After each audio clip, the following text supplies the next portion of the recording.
بسم اللہ الرحمن الرحیم۔ مسائل کے سیشن میں پہلا سوال ہے جی، محرم میں کالے کپڑے پہننا۔ محرم کے حوالے سے جتنے بھی سوالات ہیں نا، آج میں سب کو ایک ہی سوال میں نمٹا دیتا ہوں۔ تو میں جن لوگوں نے بھی محرم کے حوالے سے سوال بھیجے ہیں، میں ان کے سوال پڑھ لیتا ہوں اور پھر سب کو ایک ہی جواب دے دیتا ہوں میں۔ تو پہلا سوال ہے جی، محرم میں کالے کپڑے پہننا۔ یہ محمود صاحب نے انڈیا سے پوچھا ہے کہ محرم کے مہینے میں بلیک کپڑے پہننا کیسا ہے؟ محرم میں کالے کپڑے پہننا، دیکھیں کالے کپڑے کسی بھی وقت پہنے جا سکتے ہیں۔ کالے کپڑے پہننے کے ناجائز ہونے کی ہمارے پاس کوئی دلیل نہیں ہے۔ سفید کو پسند کیا گیا ہے، نبی صلی اللہ علیہ وسلم نے فرمایا سب سے زیادہ پسندیدہ لباس وہ سفید ہے۔ کفنوا فیہا موتاکم، اپنے مردوں کو بھی اسی میں دفن کیا کرو۔ اس لیے سفید لباس کو آپ صلی اللہ علیہ وسلم نے افضل قرار دیا، اس میں پاکیزگی زیادہ ہے۔ باقی نبی صلی اللہ علیہ وسلم نے مختلف رنگوں کے کپڑے پہنے ہیں۔ اس کی علماء وجہ یہ بیان کرتے ہیں کہ اس زمانے میں غربت تھی، آپ نے سفید لباس کو پسند تو کیا، لیکن نبی کے لیے ہر وقت سفید لباس کا انتظام کرنا آسان نہیں تھا، غربت تھی۔ لباس پہن لینا ہی بڑی بات ہوتی تھی کہ لباس مل جائے کسی کو۔ کتنے واقعات ہیں کہ ازار ہے تو قمیض نہیں ہے، قمیض بڑی مشکل سے کسی کو ملتی تھی، کچھ چادر نہیں ہے اوپر پہننے کی، اتنی غربت کا عالم تھا۔ تو اس میں آپ صلی اللہ علیہ وسلم یہ تکلف کرتے کہ ہر قیمت پہ میرے لیے سفید لباس لے کر آؤ، تو یہ آپ صلی اللہ علیہ وسلم کے مزاج میں جو سادگی تھی یہ اس کے خلاف تھا۔ تو آپ نے دنیا میں تکلف نہیں کیا، جو جیسا لباس ملا پہن لیا، پسند سفید کو کیا۔ لہذا آج کیا ہے کہ آج اللہ نے لوگوں کو مالی وسعتیں دی ہیں، تو جو لوگ سفید لباس کا معمول بنا سکتے ہیں ان کے لیے افضل یہی ہے کہ وہ سفید لباس پہنا کریں، کیونکہ نبی صلی اللہ علیہ وسلم نے ہمیں اس کی ترغیب دی ہے۔ خود کیوں نہیں پہنا؟ اس میں تکلف تھا، یعنی پراپر انتظام کرنا مشکل تھا، تو جو آیا پہن لیا آپ صلی اللہ علیہ وسلم نے، کیونکہ ایک چیز مشکل ہے اس میں اتنا تکلف کرنا، یہ خود بھی تو نبی کے مزاج کے خلاف ہے۔ تو اس لیے ہم کہتے ہیں کہ بھئی جو ملے پہن لو، لیکن اگر لوگ آج کل تو لباسوں میں تکلف ویسے ہی بہت ہو رہا ہے، تو آپ نے جب سلوانے ہی ہیں، خریدنے ہی ہیں، تو سفید کو ترجیح دیں آپ، اس میں پاکیزگی زیادہ ہے، اس میں طہارت زیادہ ہے۔ آپ سفید لباس کے عادی ہو گئے، آپ سے کلر والا لباس پہنا نہیں جائے گا۔ میں نے تو 15-20 سال میں نے سفید لباس پہنا ہے، تو مجھے پتا ہے کہ پھر کلر والا لباس نہیں پہنا جاتا، سفید میں پاکیزگی اتنی ہے۔ اب میں پہنتا ہوں کلر والا لباس، وہ وجہ اس کی ہے کہ بعض دفعہ گھر والوں کا اصرار ہوتا ہے، بعض دفعہ کیمرے کی ریکوائرمنٹ ہوتی ہے، وہ کیمرہ سفید لباس کو کیچ نہیں کر پا رہا ہوتا، وہ کیمرہ مین کہہ رہا ہوتا ہے بھائی کوئی اور کلر، کوئی اور کپڑے پہن کے وغیرہ وغیرہ۔ تو خیر میرا عمل تو کوئی حجت نہیں ہے، لیکن افضل یہی ہے کہ سفید لباس کو ترجیح دی جائے، پہنا جائے۔ اور علماء صلحاء اکثر عموماً ہم نے دیکھا ہے کہ سفید لباسی کو ترجیح دیتے ہیں، کلر والا بھی جائز ہے لیکن بہتر یہی۔ تو محرم میں بھی سفید ہی ہے، سفر میں بھی سفید ہی ہے، ربیع الاول میں بھی سفید ہے۔ تو محرم میں سفید کے بالکل الٹ کر لینا، کالا پہن لینا، یہ تو بالکل سفید کے اپوزٹ ہو گیا نا۔ تو ہم یہ نہیں کہہ رہے کہ کالا لباس پہننا ناجائز ہے، لیکن آپ سفید سے اگر آپ نے یوٹرن لیا بھی تھا تو گرے پہ آ جاتے، گرین پہ آ جاتے، ایک دم آپ بلیک پہ آ گئے، تو بہرحال یہ یعنی کراہت سے خالی نہیں ہے، اس کا معمول بنا لینا۔ تو ناجائز میں نہیں کہہ رہا، تھوڑا سا ناپسندیدہ ہے کہ آپ سنت پر عمل نہیں کر رہے تو سنت کے بالکل اگینسٹ تو نہ جائیں نا آپ، یعنی بالکل ہی کالا پہن لیں تو بالکل اس کے اپوزٹ ہے۔ جائز ہے کالا پہننا بھی، لیکن بہتر بہرحال نہیں ہے۔ اور محرم میں کالا پہننا تو ہماری رائے میں بالکل ناجائز ہے، کیونکہ یہ شیعہ حضرات کی اپنی ایک رائے ہے، ان کی اپنی ایک دلیل ہے، ان کا اپنا ایک کانسیپٹ ہے۔ وہ یہ ہے کہ محرم میں حضرت حسین شہید ہوئے تھے تو ایک بڑے غم کی بات تھی، تو ہم غم منانے کے لیے کالا کپڑا پہنتے ہیں۔ تو ان کا مسلک ہے، وہ جیسے مسلک پہ اپنے عمل کرنا چاہیں وہ اللہ کے سامنے جواب دہ ہوں گے۔ ہم کسی کے مسلک پہ طنز نہیں کر رہے، ہم کوئی فرقواریت اور تشدد کی بات کرنا مناسب نہیں ہے، ملکی حالات اس کے متحمل نہیں ہیں۔ لیکن میں اہل سنت والجماعت حضرات سے کہتا ہوں کہ آپ یہ فیصلہ کریں، بھائی آپ یا تو پورے شیعہ ہو جائیں یا پورے سنی ہو جائیں۔ تو اگر آپ اہل سنت والجماعت کو فالو کرتے ہیں، اور اہل سنت والجماعت کے ہاں جو قرآن اور حدیث اور صحابہ یہ حجت ہے، تو ہمیں تو قرآن و حدیث میں کہیں بھی نہیں ملتا کہ غم میں تم کالے کپڑے پہنو یا غموں کو مناؤ۔ قرآن میں کیا ہے؟ الذین اذا اصابتہم مصیبۃ قالوا انا للہ وانا الیہ راجعون۔ اہل ایمان کو جب کوئی مصیبت پہنچتی ہے تو وہ کہتے ہیں ہم اللہ ہی کے لیے ہیں اور ہم نے اللہ ہی کی طرف لوٹ کر جانا ہے، وہ صبر کرتے ہیں۔ حضرت حسین رضی اللہ تعالیٰ عنہ کی شہادت یہ بہت بڑا غم ہے، بہت بڑا غم ہے، لیکن اس غم کو ہر سال منانا، اس کے لیے شرعی دلیل کی ضرورت ہے۔ اہل بیت کی تعلیمات کو فالو کیا جائے گا، آپ کسی کی محبت میں اس کی تعلیمات کو نہیں توڑ سکتے۔ اہل بیت کی بھی یہی تعلیمات ہیں کہ صبر سے کام لینا چاہیے ہمیں. اور غم منانا بھی اگر کسی کا ہونا، جیسے آپ کے والد کا انتقال ہو گیا، تو اس میں بھی شریعت آپ کو اجازت نہیں دیتی کہ آپ کالے کپڑے پہنے غم منانے کے لیے، بلکہ اس میں بھی شریعت کیا کہتی ہے کہ غم پہ صبر کریں. جو آنسو آپ روک سکتے ہیں اس کو بہائیں نہیں، اور صبر کریں. تو غیر یعنی اختیاری طور پر جو آپ کو رونا آ رہا ہے وہ معاف ہے. تو جب غم پہنچا ہو اس وقت شریعت آپ کو غم کے طور پہ کالے کپڑے پہننے کی اجازت نہیں دے رہی. تو جب غم 1400 سال پرانا ہو اور ہر سال اس تاریخ پہ آپ کو منانے کی شریعت کیسے اجازت دے رہی ہے؟ یہ تو ایک طرح کی برسی ہو گئی نا. نبی صلی اللہ علیہ وسلم کے وفات سے بڑا غم کو اس امت کو ہوگا. ربیع الاول میں آپ صلی اللہ علیہ وسلم کی وفات ہوئی، لیکن ربیع الاول ہر سال آتا تھا. صحابہ، تابعین، تبع تابعین، خود اہل بیت کیا اس ربیع الاول میں کوئی غم مناتے تھے؟ بالکل بھی نہیں. اس مہینے میں شادیاں بھی کرتے تھے، جو خوشی کی بات ہوتی تھی اس پہ خوشی بھی مناتے تھے. تو ہمیں نہیں ملتا کہ صحابہ، تابعین یا خود اہل بیت نے، یا سیدنا حسن اور حسین رضی اللہ عنہما یا سیدنا علی ابن ابی طالب رضی اللہ عنہ کی یہ تعلیمات ہو کہ غم کو ہمیں منانا ہے کالے کپڑے پہن کے یا کسی بھی طریقے سے. کسی بھی طریقے سے اسلام میں غم منانے کی آپ کو اجازت نہیں ہے. بعض لوگ یہ دلیل دیتے ہیں کہ حضرت حسین رضی اللہ تعالیٰ عنہ کا غم تو نبی نے بھی منایا ہے، اور نبی صلی اللہ علیہ وسلم نے جب یہ بتایا کہ امت میرے نواسے کو شہید کرے گی تو آپ رونے لگے. دیکھیں جب نبی کو اطلاع ملی تھی تو آپ غمزدہ ہوئے، تو آپ کا رونا بالکل بجا تھا. تو کسی کو یہ اطلاع ملے کہ فلاں جگہ یہ واقعہ ہو گیا ہے، اس پہ اس کو غم ہوا ہو اور وہ رو لیتا ہے، تو اس میں کوئی حرج نہیں، یہ تو نیچرل ہے. لیکن کیا نبی صلی اللہ علیہ وسلم ہر سال، یعنی جس دن آپ کو وحی کے ذریعے پتا چلا کہ سیدنا حسین ابن علی رضی اللہ تعالیٰ عنہ پہ ظلم ہوگا، تو کیا ہر سال اس تاریخ کو آپ صلی اللہ علیہ وسلم رویا کرتے تھے؟ بالکل بھی ایسا نہیں ہے. تو غم کی اطلاع جس وقت ملی ہو اس وقت رونا آ جانا یہ نیچرل ہے، لیکن ہر سال پراپر اس رونے کو پراپر طریقے سے منانا یا کالے کپڑے پہن کے اس کو منانا، یہ تو بالکل اسلام میں ناجائز ہے. ہمارے پاس اس کے جائز ہونے کی کوئی دلیل نہیں ہے. تو شیعہ حضرات جو کر رہے ہیں آپ ان کو کرنے دیں، ان کو جا کے نہ چھیڑیں، آپ ان کو طنز نہ کریں. وہ ان کی جو رائے ہے وہ اس پر عمل کریں. اسلام میں فرقے تو ہیں ہمیشہ سے، ہم نے تو یہ دیکھنا ہے کہ کون سا صحیح ہے، ہم نے تو اس کو فالو کرنا ہے. تو جو ہمیں صحیح لگے گا ہم اس کو فالو کریں گے. باقی ہم کسی کے نفرتیں پھیلانے کے بہرحال ہم قائل نہیں ہیں. تو جو وہ کر رہے ہیں آپ ان کو کرنے دیں، لیکن آپ یہ کام ہرگز نہ کریں، کیونکہ ہمارے لیے جو حجت ہے وہ قرآن، حدیث اور اہل بیت اور صحابہ کرام. تو ان کی جو تعلیمات ہیں ہم نے اس کو فالو کرنا ہے. ان کی تعلیمات میں کہیں بھی نہیں ہے، کوئی مستند روایت نہیں ہے کہ غم منانے کے لیے کسی نے کالے کپڑے پہنے ہو. غم منانا ہی جائز نہیں ہے، تو اس کے لیے کالے کپڑے یا کوئی اور کلر پہننا کہاں سے جائز ہو جائے گا؟ تو اس لیے محرم میں نارملی تو کوئی بھی وقت میں آپ کالے کپڑے پہن سکتے ہیں، لیکن محرم میں جب آپ پہنیں گے تو اس میں ایک تائید ہوتی ہے کہ گویا آپ بھی اس بدعت میں ان کی تائید کر رہے ہیں. اور رسول اللہ صلی اللہ علیہ وسلم نے فرمایا من تشبہ بقوم فہو منہم، جو کسی قوم کی مشابہت اختیار کرتا ہے وہ انہی میں سے ہے. تو اگر آپ چاہتے ہیں کہ آپ کا شمار قیامت میں اہل سنت والجماعت میں نہ ہو، آپ کو شیعہ مسلک ٹھیک لگتا ہے، تو پھر پراپر آپ شیعہ مسلک پراپر پورے طور پر اختیار کریں. آپ آدھا تیتر آدھا بٹیر چلنا تو ٹھیک نہیں ہے نا. اور اگر آپ چاہتے ہیں قیامت میں آپ کا شمار اہل سنت والجماعت میں ہو تو پھر مکمل اہل سنت والجماعت کو فالو کریں آپ. تو ان کو جو ہے اپنے حال پہ چھوڑ دیں. میں پھر بتا دوں، میں لڑائی جھگڑوں کا قائل نہیں ہوں. شیعہ حضرات آتے ہیں یہاں پہ بیٹھتے ہیں، گپ شپ لگاتے ہیں، چائے پانی بھی چلتا ہے. میرے دوستوں میں بھی ہیں بعض شیعہ حضرات، سلام دعا ہے ان سے، لیکن مذہب پہ بحث نہیں ہوتی. لکم دینکم ولی دین. ہم اس سے کہتے ہیں ٹھیک ہے بھائی، آپ اپنے رائے پر عمل کریں، بحث مباحثہ نہ کریں. ہاں جو سیکھنے کے لیے ہم سے آنا چاہے ہم محبت سے اس کو سمجھائیں گے، جو نہیں آ رہا سیکھنے کے لیے تو پھر ہم اس سے بحث نہیں کرتے. تو لڑائی جھگڑے نہ کریں. لیکن سنی حضرات کو، اہل سنت والجماعت کو، بل جماعت کا مطلب کیا ہے؟ ہم حدیث کو بھی مانتے ہیں، بل جماعت صحابہ کو بھی مانتے ہیں. تو صحابہ میں اہل بیت بھی داخل ہیں، اہل بیت کے علاوہ بھی صحابہ ہیں. تو کسی کی بھی، ہماری رائے تو یہی ہے کہ کسی کی بھی تعلیمات نہیں ہے، ہمیں تو حدیث میں کچھ بھی نہیں ملتا. تو اللہ کا واسطہ آپ ایک رائے پر عمل کریں. اس لیے محرم میں آپ ان چیزوں کو فوکس نہ کریں. کالے کپڑے پہننا، غم منانا، یہ اسلام کی تعلیمات بالکل بھی نہیں ہے.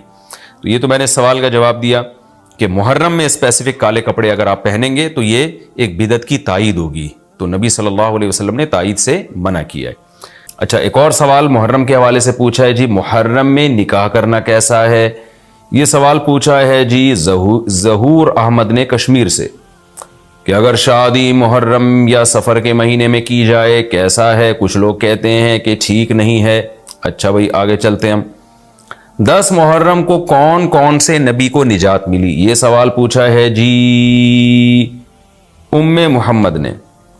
انہوں نے پوچھا ہے کہ جی کیا ان سب باتوں کی کوئی اصل ہے کہ آدم علیہ السلام کو آسمانوں سے 10 محرم کو اتارا گیا، حضرت نوح علیہ السلام کی کشتی اسی دن ٹھکانے لگی، حضرت ابراہیم علیہ السلام کو 10 محرم کو آگ میں ڈالا گیا، اس کی کیا حقیقت ہے؟ آگے ایک اور سوال پڑھ لیتے ہیں ہم.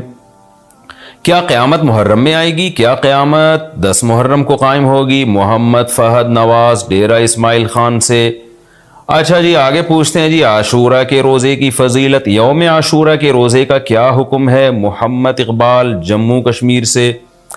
اسی طرح عاشورہ کے دن کے حوالے سے ایک سوال پوچھا ہے جی 10 محرم کے ساتھ ایک دن کا روزہ ملانا، کیا صرف یوم عاشورہ کا روزہ رکھا جا سکتا ہے یا 10 محرم کے ساتھ 9 یا 11 کا روزہ ملانا بھی ضروری ہے؟ یہ سوال پوچھا ہے جی ساجد صاحب نے کراچی سے. عاشورہ میں قضا روزے کی نیت کرنا، کیا کسی کے قرض روزے رہتے ہوں اور وہ عاشورہ کے دن میں قضا روزے کی نیت بھی کر لے تو وہ قضا روزہ ہو جائے گا یا نہیں؟ یہ محمد اسماعیل نے راول پنڈی سے پوچھا ہے جی. محرم کے دنوں میں روزے رکھنا یعنی محرم کے عام دنوں میں روزے رکھنا، یہ سوال پوچھا ہے جی کیا محرم کے پہلے تمام 10 دنوں میں روزے رکھ سکتے ہیں؟ یہ صوبیہ ناز صاحبہ نے پوچھا ہے کرناٹک انڈیا سے. 10 محرم کو دسترخوان وسیع کرنا، یہ بڑا دلچسپ سوال ہے، اس میں میرا خیال ہے سب کو بہت زیادہ دلچسپی ہوگی. 10 محرم کے دن دسترخوان وسیع کرنے کی کیا فضیلت ہے جبکہ 10 محرم کو روزہ رکھا جاتا ہے؟ 10 دن میں کچھ کھاتے پیتے نہیں اور افطار کے وقت 11 محرم شروع ہو جاتی ہے، تو اس حدیث پر کس طرح عمل کیا جائے گا؟ عائشہ صاحبہ نے کراچی سے پوچھا ہے. اور ایک اور سوال ہے جی محرم میں حلیم بنانا کیسا ہے؟ کیا محرم میں شوقیہ حلیم بنانا اور کھانا جائز ہے؟ محمد زبیر. اور اسی سے ملتا جلتا ایک سوال ہے جی حلیم کا تلفظ کیسے کریں؟ سبحان اللہ، محرم میں لوگ حلیم بنائیں گے تو کچھ حلیم کو دلیم کہہ رہے ہوں گے، کچھ سلیم کہہ رہے ہوں گے، کچھ وسیم کہہ رہے ہوں گے، تو اس سے پھر سلیم اور وسیم کو تو غصہ آئے گا کہ یار ہمارا نام حلیم کو کیوں دے رہے ہو. تو یہ بھی سوال پوچھا ہے جی حلیم کو حلیم بولنا چاہیے یا دلیم بولنا چاہیے؟ اس بارے میں وضاحت فرما دیں. محمد طاہا. یہ سارے محرم اور محرم سے ملتے جلتے سوال تھے آج کے سیشن میں، تو میں نے کہا ایک ہی دفعہ میں سارے سوالات میں پڑھ لوں، پھر ایک ہی دفعہ میں ان سب کے جوابات ہو جائیں تو اچھا ہے. دیکھیں محرم کے بارے میں غلط فہمیاں بہت ساری ہیں. پہلے تو میں یہ عرض کروں محرم کی اسلام میں فضیلت کیا ہے اور کیوں ہے یہ فضیلت. رسول اللہ صلی اللہ علیہ وسلم نے فرمایا کہ محرم کو آپ صلی اللہ علیہ وسلم نے شہر اللہ قرار دیا ہے. صحیح حدیث ہے کہ آپ صلی اللہ علیہ وسلم نے فرمایا، صحیح مسلم کی حدیث ہے کہ رمضان کے روزوں کے بعد سب سے زیادہ جو روزے افضل ہیں وہ شہر اللہ المحرم، اللہ کے مہینے محرم کے ہیں، یعنی اللہ کی طرف اس محرم کی نسبت کی جا رہی ہے، تو یہ ایک بڑی فضیلت کی چیز ہے. اور قرآن میں جن 4 مہینوں کو محترم قرار دیا ہے، عرب ان مہینوں میں جنگ و جدال کو حرام سمجھا کرتے تھے کہ یار یہ ناجائز ہے، اس میں جنگ نہیں کرنی چاہیے، ان مہینوں کا احترام لازم ہے. ان میں 4 مہینوں میں محرم بھی ہے، محرم، رجب، ذی الحجہ، ذی قعدہ، ذی الحجہ، یہ 4 مہینے ہیں جو محترم ہے، لیکن اس میں پھر رجب بھی داخل ہے اور ذی قعدہ بھی اور ذی الحجہ بھی، تو یہ بھی ہے. اور 10 محرم کے روزے کی بڑی فضیلت ہے. آپ صلی اللہ علیہ وسلم نے فرمایا 1 سال کے گناہوں کی معافی کا ذریعہ بنتا ہے. لیکن آپ نے فرمایا کہ یہودیوں کی مشابہت نہ کرو، کیونکہ یہودی 1 روزہ رکھتے ہیں تو ہم 9، 10 یا 10، 11 2 روزے ملائیں گے. تو یہ محرم کی فضیلت ہے. اور یہ کیوں ہے اس کی ہمیں وجہ معلوم نہیں ہے.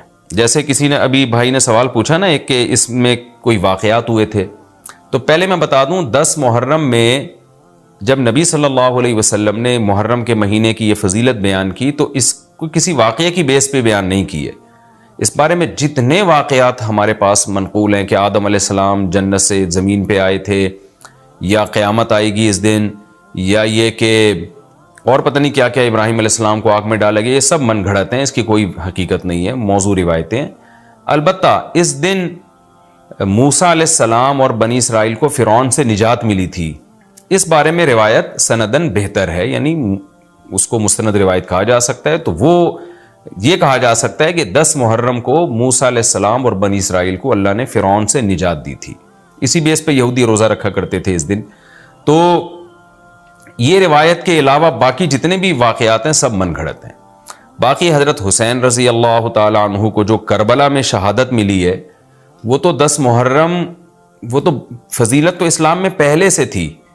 تو حضرت حسین رضی اللہ تعالیٰ عنہ کا واقعہ تو بعد میں ہوا ہے، تو اس سے حضرت حسین کی شہادت کو اور فضیلت مل گئی کہ آپ کو ایک مقدس دن میں اللہ تعالیٰ نے شہادت عطا فرمائی ہے. اسی میں ایک سوال ہے جی، محرم میں نکاح کرنا کیسا ہے؟ یہ سوال بھی ظہور احمد نے کشمیر سے پوچھا ہے. محرم میں نکاح کرنا بھی جائز ہے، بلکہ ہمارے مسلک کے مطابق باعث برکت ہے، کیونکہ محرم کو اللہ کے نبی نے محترم قرار دیا ہے، جو قابل احترام مہینہ ہے تو مقدس ہے.